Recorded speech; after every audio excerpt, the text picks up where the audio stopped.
Alright, today we're going to learn how to use MasterCAM X7 to mill parts out so that we can cut them out for brochure holders or your desk organizer. So here we go. I'm just going to minimize this, get rid of it, and bring up software. MasterCAM X7, so there it is. It'll take a couple of seconds to load in.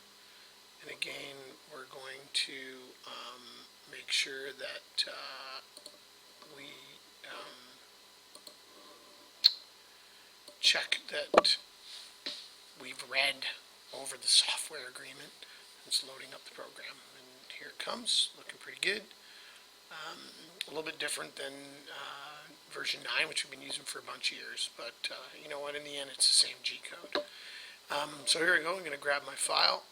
So I've already got this one up once before, so I'll just bring it up again. It's in a file off my M drive, but basically it's the template that we've already done a lesson on, so that way it's prepped and ready to go for MasterCAM. So here we go. I'm going to click Layout 1 and going to do the old screen fit. And you'll see that we have an outer box which represents the piece of acrylic, and that's 11 7/8 inches this way in X, and it's 15 7/8 inches in Y, and then we're going to cut these parts out of it. So this is our template, and if you remember, there's a 1/2 inch between the edge here. There's 1/2 inch tabs so that the parts don't fly out, and there's also 3/4 inch between each part so that when the tool runs around here it doesn't smash into the other part. So this has been set up correctly in CAD, and then we are loading it into MasterCAM. So here we go. We're actually ready to go in terms of setting up the machine for milling. So the first thing we're going to do is go to machine type. We're going to pick mill, and we're going to manage the list, because generally this would not be here yet. We'd have to find it, which is, we already did this earlier, so we found this guy, and so we're going to select it, and then we're going to check box it. So we're just going to close it because it's already there. We're going to go machine type, mill, and then grab this guy. And this is the updated one, the TorCam NG Pro B one, which we would have grabbed out of that original list, but it's already been done for you.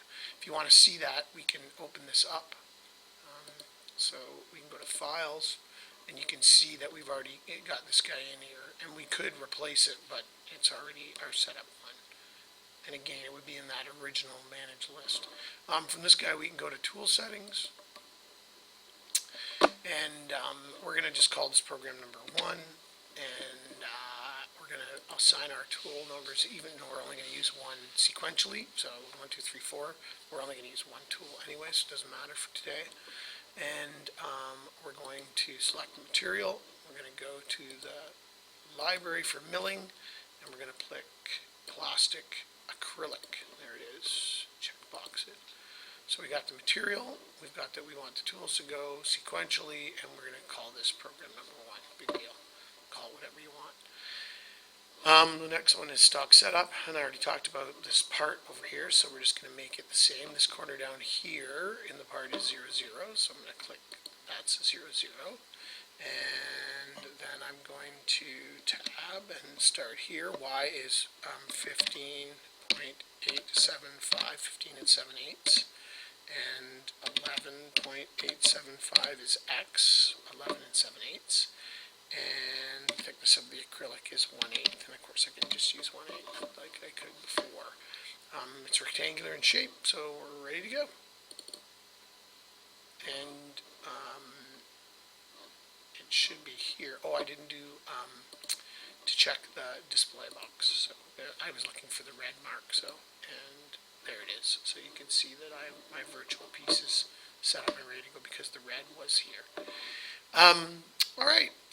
Now it's time to do the milling, and we're going to want to mill to the outside of these guys. So that means that when we select these individual tool paths, and make no mistake, there are 10 individual tool paths. Here's 1, Here's the second one down here going this way, and a third one up here. So there are 10 in total, and we're going to make sure that we select, if you imagine that this is a line segment and this is the middle of the line segment, we're going to select down near the bottom of the line segment to make sure that the direction in which the milling arrow is clockwise. And the reason it needs to be clockwise is because that will force the tool to the outside of the part, which is what we want, because we want this part intact at this size. So in other words, we don't want the tool to go in the inside or our part will be too small.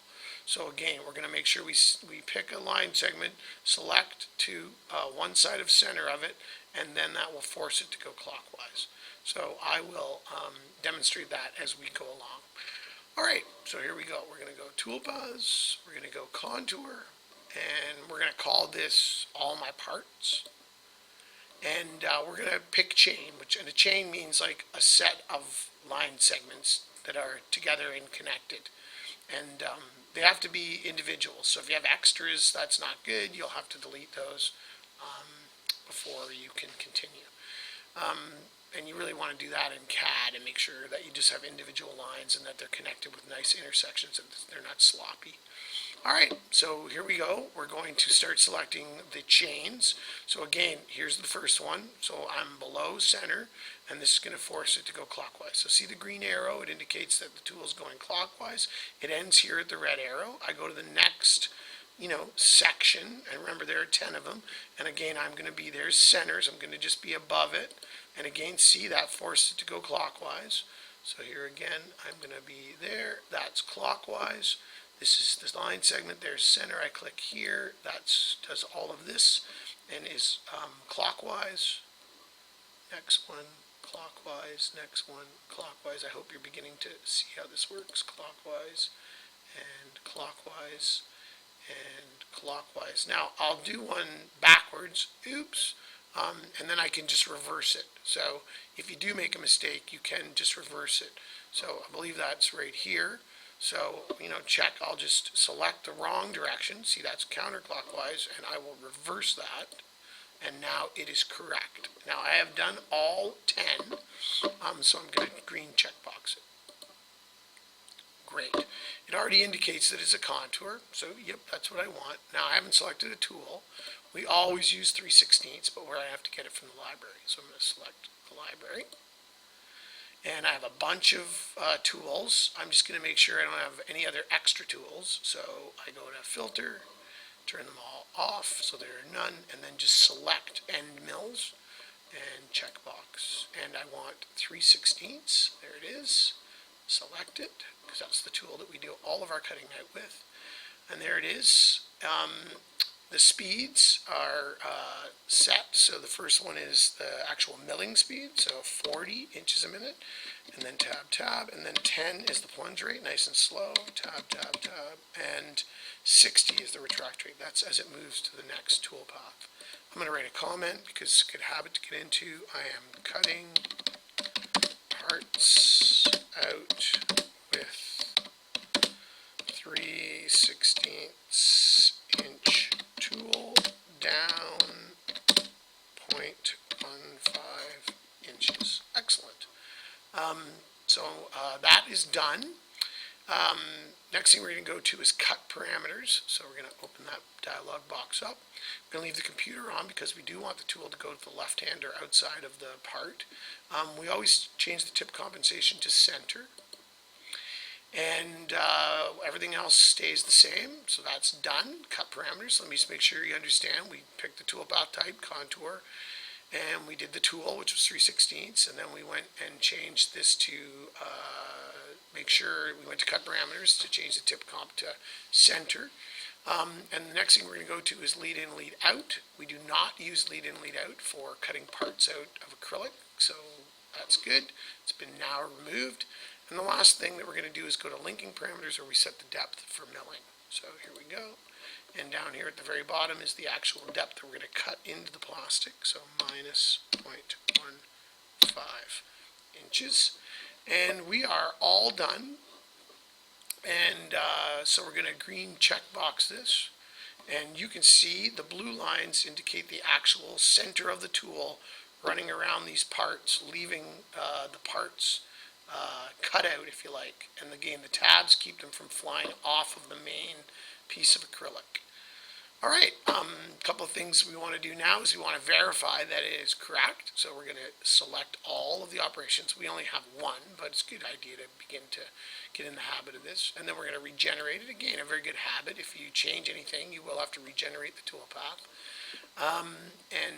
Maybe I'll just show you that right now. No, I'll wait to show you another time. And then over here under this, we're going to verify these operations, this cutting out. And we're going to verify that it's loading the code now, so we just have to be patient. It's loading the virtual program so that we can see our cutout parts. And here it comes. So we'll get a new screen, and we're going to go isometric here so that, it looks a little cooler. So there it is. And we could do screen fit if we want. So it makes it a little smaller, and then we're going to run it, and you'll see the parts get cut out. Cool. Seems to have worked well. I'm going to close it down. And now we're going to post it up, which means that we're going to write the actual G code. So everything is already set up because I picked the right machine. And I'm going to put this in a folder. You would put it in your M drive somewhere, just like I'm going to.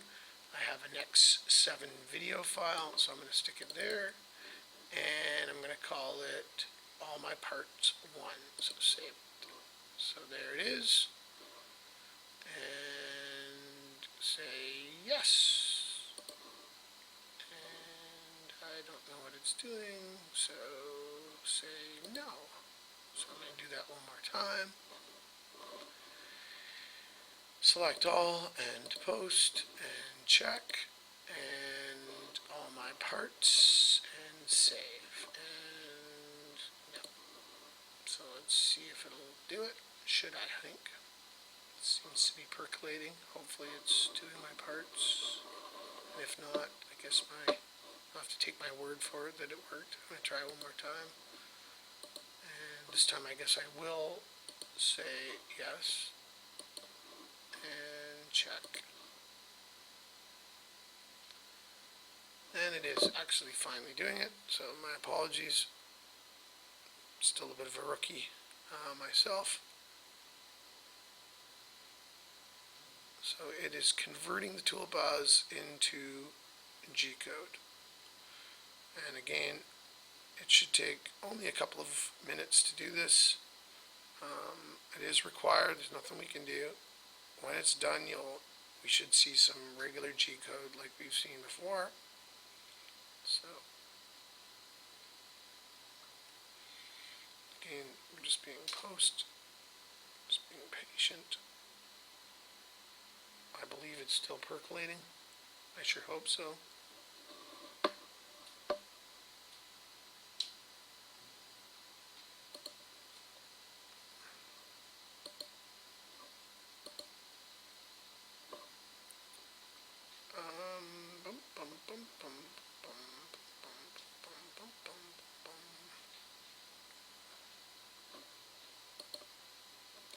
Really don't know where it went.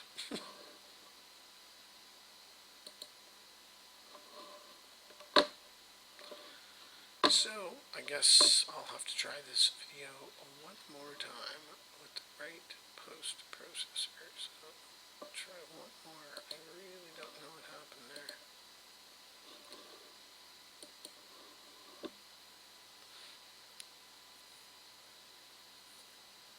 Oh, maybe it's going to work this time, but looks like I'm going to run out of time.